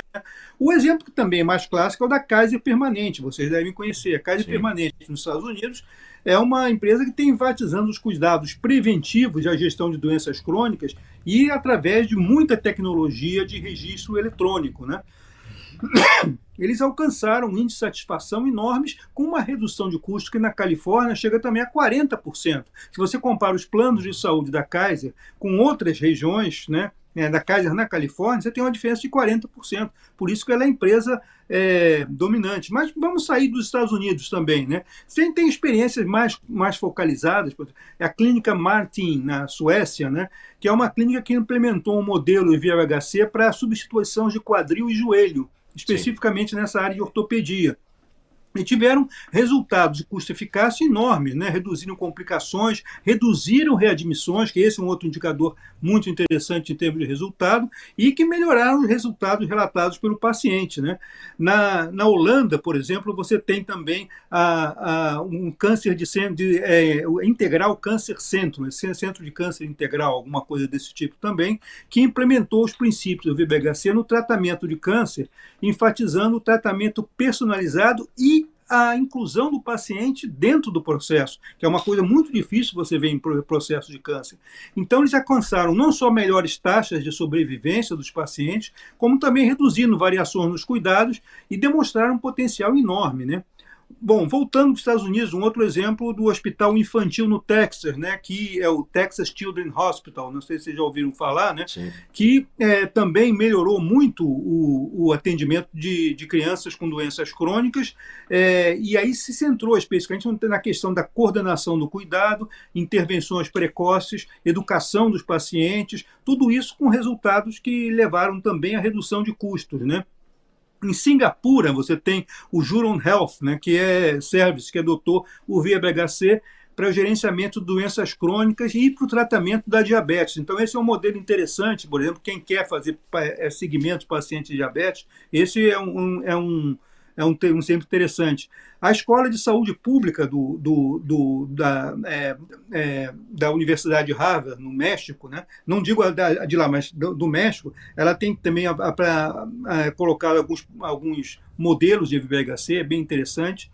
O Hospital Universitário de Uppsala, enfim, tem muitas questões que são importantes por isso. E você tem modelos mais gerais, por exemplo, como o próprio modelo, né, que a gente tem das ACOs, né, que são modelos que basicamente têm por trás toda uma filosofia, né, de VBHC. Então já existe muita coisa. Agora, existem exemplos negativos? Sim, claro, existem algumas coisas que não deram resultado. Mas aí, no caso, é a questão de você não seguir, né, os princípios e você ter a associação dos riscos. Né? E quais são os principais riscos que você tem quando você implementa uma estratégia de VBHC, que essa aqui é uma questão importante levar em consideração. Primeiro, você tem riscos, né, de gerenciamento de dados e de sistemas de informação. Essa é uma coisa que você tem que ter muito cuidado. Então, o primeiro risco que você tem que ter é como é que você vai, de alguma forma, gerenciar os sistemas de informação e não só gerenciar os sistemas em si, mas ver se a infraestrutura que ele tem é necessária. Né? Garantir também a precisão, a interoperabilidade das informações que você tem, tudo isso. Né? A outra é medição e padronização de resultados também. Essa é uma coisa super importante.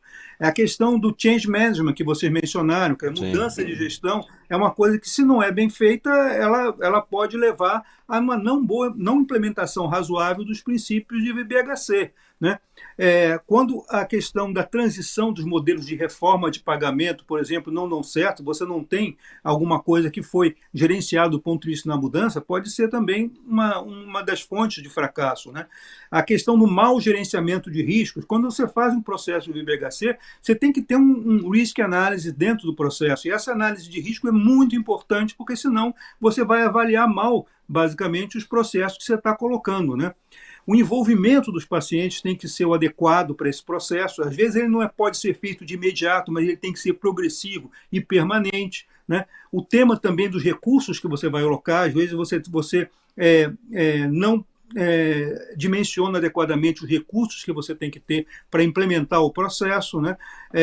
E também você tem outras questões que você às vezes tem que enfrentar, que são as barreiras regulatórias e legais. Né? Eu vejo, por exemplo, que muitas vezes quando você tem temas sistêmicos, por exemplo, você quer implementar planos de saúde, você tem que adaptar os planos às necessidades dos pacientes, né? Implementar VBHC em plano de saúde. E o que acontece? Você tem uma série de barreiras legais, barreiras regulatórias que impedem que você tenha essa flexibilidade necessária. Então, só para dar alguns exemplos, né, essas são questões que são muito importantes ser colocadas. Sim, muito é sensível. necessário que você tenha, novamente, colocando também a constância, a consistência de propósito, para que você possa medir o resultado também a longo prazo. Muitas vezes o retorno não vem no tempo que você quer, porque você não completou todas as mudanças do processo de transição. Então você tem que saber qual é o horizonte do seu retorno. Se você calcula isso errado, você pode ter uma decisão precipitada de que o seu processo não deu certo. E, na verdade, ele pode dar no futuro porque o horizonte de tempo era mais largo. Então essas questões todas têm que ser levadas em consideração. Eu diria Perfeito, isso. né? Muito obrigado pela tua contribuição. César, o que você tem visto aí de realidade nossa aqui, de mais próximo e no sentido até de exemplo, tem algum tipo, alguma condição que você entende? Tem bastante gente fazendo iniciativas sobre diabetes, é mais fácil ir por aqui, por oncologia é mais difícil, enfim. O que você tem visto aí no Brasil? O que você tem participado nesse sentido de bons exemplos? E, de novo, algum aprendizado que você levou aí de algum insucesso na implementação? Bom, primeiro, eu acho que o que a gente tem visto na prática é realmente um crescimento do volume de trabalho, de projetos. Né? Para ter uma ideia, hoje nós já estamos, como 2M, com perto de 40 projetos sendo executados no país. Então, algo que em 2018 nós estávamos com um projeto. Então dá para se perceber o crescimento disso. Hoje temos 7 projetos simultâneos sendo implementados de câncer de mama em diversos ambientes. E isso está gerando uma base fantástica de dados de comparação. Ainda pouco publicável, né? Ainda poucas coisas, porque realmente o processo está muito recente aqui na realidade, mas as lições aprendidas são muitas positivas, negativas, e eu digo que cada projeto é um aprendizado. Né? Eu até brinco, né? Se a gente pudesse não cobrar por esse projeto, não cobrar porque o campeonato está sendo legal. Né? Exato, Só que a gente tem alguns vícios, né? Tem vícios que tem que ser sustentado, né? Tem que comer, jeito. Tem que pagar as contas. Pois né? Mas agora, isso, mas tem alguns exemplos muito bacanas. Falando em termos de modelos de remuneração, que impactou muito, até tive semana passada no Conselho Federal de Medicina falando sobre modelos de remuneração nas cooperativas. Hoje temos um case muito legal aqui, que posso falar o nome porque já foi publicado, na Unimed aqui de São José do Rio Preto, onde nós avaliamos a evolução do score dos médicos, o EVS, medidos com indicadores dos médicos por especialidade, 6 meses antes do programa e 6 meses depois do programa, legal. no mesmo período, para ver se sinistralidade. Foi um fenômeno muito legal. A gente mede o score, a gente tem uma métrica que mede a relação de qualidade-custo, uma análise por tercil, né? E o quadrante superior direito, onde eu tenho a ótima relação qualidade-custeio, eu tinha um volume de especialidades ali naquele quadrante, né? E depois, quando começou, e antes eu só media sem pagar. Quando iniciou o pagamento, eu tive dobrou o volume de especialidades no quadrante superior direito. Né? Nós vamos ter a métrica agora de 1 ano de projeto, até para trazer o resultado. Mas o reflexo disso é que agora estamos implantando um projeto aqui na FESP, 7 singulares eu estou iniciando com o mesmo projeto, na mesma lógica, ou seja, isso está... E já outras lá no Sul também iniciando, com Curitiba, e lá no Sul também, no Rio Grande do Sul. Ou seja, esses são os modelos de remuneração, que é o modelo tradicional, é o fee for service, associado a uma métrica híbrida de valor. Né? É algo que a gente recomenda, que é o mais fácil, mais rápido de ser implantado dentro do sistema. Com relação às linhas de cuidado, como eu falei, isso tem sido projetos realmente crescentes, né? Oncologia, mama, pulmão, próstata, a reumato tem crescido demais, a área de reumatologia. Temos um caso emblemático na reumato, né? Que foi, também por outro lado, foi uma lição aprendida, na hora que a operadora viu a grande variabilidade de custeio, que tinha de 4 mil para 22 mil reais por ciclo de tratamento, sem medir desfecho. O que aconteceu? A operadora parou com tudo e foi pagar mais barato. Pô, cara, não entendeu nada. Exatamente. Né? Então isso é um problema. Agora, obviamente, isso está sendo retomado, está sendo discutido, porque o susto foi tão grande, né? Sim, exato. Que, pô, eu estou jogando tanto dinheiro fora. Eu falei, mas calma, agora é a hora de você virar a chave. Então, são lições aprendidas. A Sâmia trouxe um caso muito interessante, né, da demora. Né, Sâmia, dá legal para contar também que esse projeto agora, depois de 3 anos, está efetivamente implementado e medindo resultados muito interessantes, né, porque efetivamente o mercado enxergou que isso é importante medir, ou seja, vários projetos. Algumas coisas interessantes têm surgido para nós, que são doenças raras, terapias inovadoras, algo que para nós também está sendo uma lição aprendida tremenda. Né? Como é que você estabelece os acordos com base em valor para uma terapia, por exemplo, a doença rara, né? Como é que você mede a doença rara, é um caso, é um paciente no meio do todo. Então, são lições aprendidas que eu diria que a gente espera nesse próximo ano, de 2024, ter muito resultado publicado. A missão do nosso time de inteligência médica, hoje que é liderada pelo Dr. Luiz Ribas, é que pelo menos 3 publicações por ano. É o mínimo que eu exijo da minha equipe, para que a gente está gerando ciência, a gente tem que publicar. Né? Eu insisto muito isso, porque para mim eu acho que é fundamental. Eu sempre brinco, né, da área acadêmica. Eu tinha um grande professor aqui de São Paulo, o professor Bross, ele dizia que a diferença do acadêmico, né, para a empresa é que o acadêmico, né, pensa e não faz, e a empresa faz e não pensa. Então, pô, é hora de você realmente juntar essas coisas. Mas eu acho que em termos práticos, o que eu tenho para dizer é que realmente já não é mais teoria, já não é mais conceito. Né? E todo o projeto, acabamos hoje, teve uma reunião muito legal do Escritório de Valor da Unimed Uberlândia, sendo implementado para câncer de próstata, foi um evento ontem, né, foi um sucesso o lançamento dessa Unimed Londrina, também já implementando a História de Valor, também lá com câncer de mama, projeto enorme na Unidas, com 8 autogestões, implantando um projeto de câncer de próstata, um projeto piloto iniciado em BH e que deve espraiar hoje para as demais operadoras, ou seja, isso já é prática, isso já não é mais, não é teoria, mas... De novo, cada projeto é um projeto, né? Então tem muito chão pela frente ainda para aprender mais. Mas muito bom ouvir que tem muita coisa acontecendo, né? E acho que um dos nossos papéis aqui, da nossa missão é isso, é trazer conhecimento, abrir caminhos, né? De que tem coisa já muito boa acontecendo, tem iniciativas de sucesso e eu acho que a gente tem que beber dessas fontes e multiplicar, né? Já estão me puxando a orelha aqui por causa do tempo, acho que a gente podia ficar mais algumas horas aqui, tá uma delícia ouvir essa conversa, tá? mas eu queria abrir agora um espaço curto para uma mensagem final de cada um de vocês, tá? Que vocês pudessem fazer aí um compilado de uma mensagem para quem está nos ouvindo, para quem está interessado nesse assunto, para que a gente comece aí a nossa despedida, o nosso encerramento desse primeiro episódio do VBHcast. Confesso que estou ainda um pouco nervoso com essa função aqui, mas muito feliz de estar participando disso e acho que as contribuições que vocês fizeram foram fundamentais. Estou muito orgulhoso do que a gente conseguiu produzir aqui nesse primeiro episódio de muitos, com certeza. Queria começar então ao contrário, vou começar lá pelo André. André, mais uma vez é uma honra contar com você aqui. Realmente você tem uma bagagem, uma experiência ímpar, você é uma referência dentro do setor de saúde. Eu queria de verdade agradecer você de coração por ter topado o desafio e abrir para tuas considerações finais aí para a gente começar o encerramento do nosso episódio. Bom, o prazer é todo meu. Eu como sou parte do conselho do IBRAVIS, eu só tenho, na verdade, elogiar essa iniciativa e a sua condução, que foi muito boa também nesse processo. Eu acho que as perguntas, a forma de organização foi muito legal. Eu acho que esse tipo de formato vai dar muitos resultados em termos assim do impacto que ele pode ter na mudança de visão do VBHC. Eu acho que uma das coisas que eu acho que é interessante a gente destacar, né, é que basicamente o tema do VBHC ele teve um crescimento que poderia ter sido maior por causa da questão da pandemia, né? Acho que a pandemia ela trouxe uma certa redução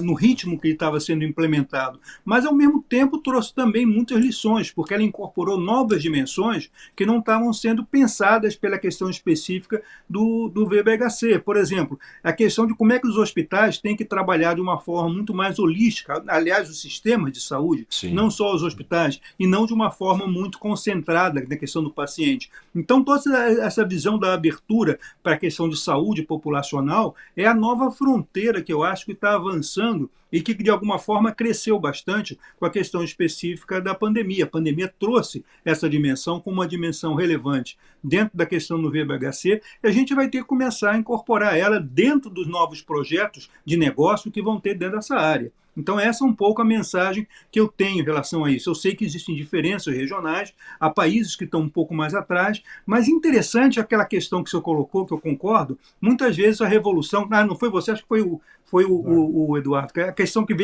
a revolução vem pela periferia, né? Perfeito.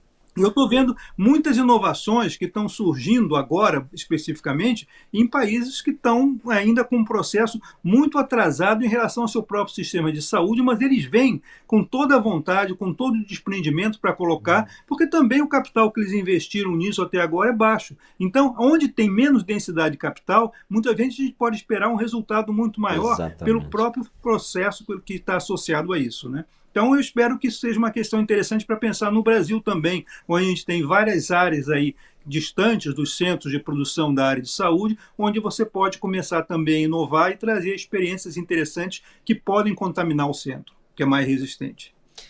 Perfeito, André. Muito obrigado mais uma vez pelas suas contribuições, pela tua dedicação de tempo aqui conosco. Foi uma honra contar com você. Sâmia, queria agora abrir o espaço para você também trazer uma mensagem final. Foi um prazer contar com você aqui. A gente ainda não se conhecia, mas efetivamente a tua contribuição é muito relevante. Você tem um olhar bastante objetivo sobre as questões, bastante prático. Queria te agradecer mais uma vez pela presença e dar aí o espaço para você fazer as suas considerações finais. Obrigada. Acho que a minha mensagem final é: a gente está falando de inovação, né? Eu gostei muito, o Eduardo falou bastante sobre isso, né? Sobre VBHC, valor em saúde, é inovação. Quando a gente olha empresas de outros setores que inovam, olhar para um Google, né? Aprender com outros setores, como o Eduardo falou, de cada 10 soluções que o Google cria, 3 realmente dão certo. Exato. Isso são dados, né, que eles publicam. Eu imagino que deve ser mais baixo ainda. isso. Né, deve ser 1, deve ser 10%. Então, eu acho que a gente está só começando, né? A gente está bem no início, foi muito impactado pelo Covid, a gente tem projetos que a gente implementou no Covid e que a gente considerou inconclusivo, porque realmente não dá para concluir, não dá para dizer, reduziu dias de internação, aumentou, não sabemos. Então, o Covid impactou. Então, minha mensagem final seria don't give up, não vamos desistir, vamos permanecer, vamos até, né, até a gente realmente ter esses achados. E eu acho que a parte mais importante vai vir aqui, realmente daqui 2 anos, quando a gente vai ter os casos para publicar, para comunicar o que de fato, e quando eu falo a gente, eu não estou falando só da empresa que eu trabalho, eu estou falando do sistema de saúde como um todo. Quando a gente tiver esses casos para publicar, para mostrar, aí a gente vai realmente ter um crescimento exponencial, porque de fato a gente vai demonstrar mais valor. Perfeito, tá dado o recado, não vamos desistir e espero te ver daqui 2 anos mostrando os resultados de tudo isso para que a gente possa comemorar junto as mudanças que a gente tanto quer. Eduardo, prazerzaço estar com você aqui, muito obrigado pela tua presença. Quero abrir também aí para tuas considerações finais com relação à nossa conversa. Primeiro, agradecer que aqui é um aprendizado, né? Você senta aqui do lado, você ouve gente e você está sempre se atualizando. Eu que agradeço. Para mim é sempre muito bom estar aqui com vocês. E queria pegar da mensagem já mais outro ganchozinho que eu acho que é interessante te discutir, porque nós temos a pretensão de mudar o sistema. E para isso, a boa nova é que já tem muita lição aprendida. Legal. A gente já quebrou muito a cara. A gente, não só nós aqui, existe uma literatura vasta sobre isso, em que quem queira transitar dentro desse negócio pode ter acesso, ou ter acesso a quem teve acesso, para conseguir vislumbrar isso de forma mais simples. Existe, por exemplo, todo um change management que já foi comentado aqui.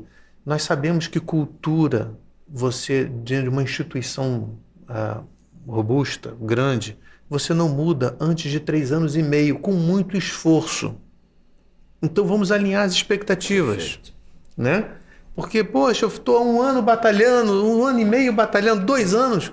Você e a torcida do Flamengo. É assim mesmo, né? É assim mesmo. E da mesma forma, por exemplo, nós temos evidências já na literatura sobre os resultados das ACOs, né? Que um grande esforço, a gente acabou até não comentando muito isso, mas o papel do Estado na indução disso, ela é fundamental dentro desse cenário, né? Mas se você for ver a análise temporal, e nós já temos mais de 1 década de ACO rodando nos Estados Unidos, você vai ver que os resultados vão melhorando com o tempo, conforme se aprimoram os alinhamentos de incentivos. Antes começou com Fee for Service e Share Save, aí o cara ganhava de um lado, não ganhava do outro, todo mundo fazia muito sentido. Depois, quando veio o Next Generation ACO, onde eles apropriaram vidas para as pessoas terem esse conceito de accountability mesmo, o resultado começa a aparecer robustamente. Da mesma forma, a cultura, se você for ver, quais foram que apresentaram o melhor resultado foram os grupos de profissionais, mais do que hospitais. Porque o hospital é mais difícil mudar a cultura. É muito mais gente. Mais conflitante. Mais conflitantes. Então, assim, já temos muito conhecimento para não precisar errar os mesmos erros. Vamos fazer erros novos, né? E como a Sâmia comentou, e você também, César, comentou, o erro faz parte do aprendizado. Exato. É só uma questão de botar ele no laboratório, pilotar ele de forma, né? E eu costumo dizer, quer dizer, uma frasezinha já meio comum demais dentro da parte de inovação, mas se você quiser entregar uma Ferrari, não espera modelar uma Ferrari inteira. Começa com patinete. Né? Começa com patinete, entrega o patinete. Você não vai muito longe, mas já começa a entregar alguma coisa. Exato. Depois vai para bicicleta, vai para moto, vai para Fusquinha. Você vai chegar na Ferrari. É isso aí. Porque essa é a mensagem que eu quero passar. Existem soluções. Nós temos soluções, outros atores têm soluções no mercado para poder fazer e ninguém precisa esperar o ótimo para atrapalhar o bom. Perfeito, Eduardo. Concordo plenamente com você. Eu acho que eu sempre falo isso, né? Vamos fazer um que a gente tem. Não vamos ficar esperando a oportunidade, ela nunca vai existir. E você vai aprimorar. Você pode, o primeiro ano não vai ser legal, o segundo talvez seja mais. Depois de 5, 6, quanto antes começar, melhor a gente vai colher, né? Então a gente fica às vezes nessa dicotomia, tipo, não vou fazer porque não está tudo perfeito. Faça. Vamos começar, que aí sem dúvida vai aprimorar. César, meu companheiro de Braves de fundação, queria terminar com você, então, com a tua mensagem aí para a gente encerrar esse primeiro VBHcast. Qual que é a tua mensagem final aí para quem está acompanhando a gente nos diversos canais? Bom, todos falaram demais, né? Bem demais. Eu acho que não tenho que complementar nada do que vocês falaram. Concordo 100%. Para mim é um sentimento de agradecimento a vocês todos aqui, né? Eduardo, Sami, André, principalmente a você, Rafael, que trouxe essa foi o grande idealizador, né, do VBHcast.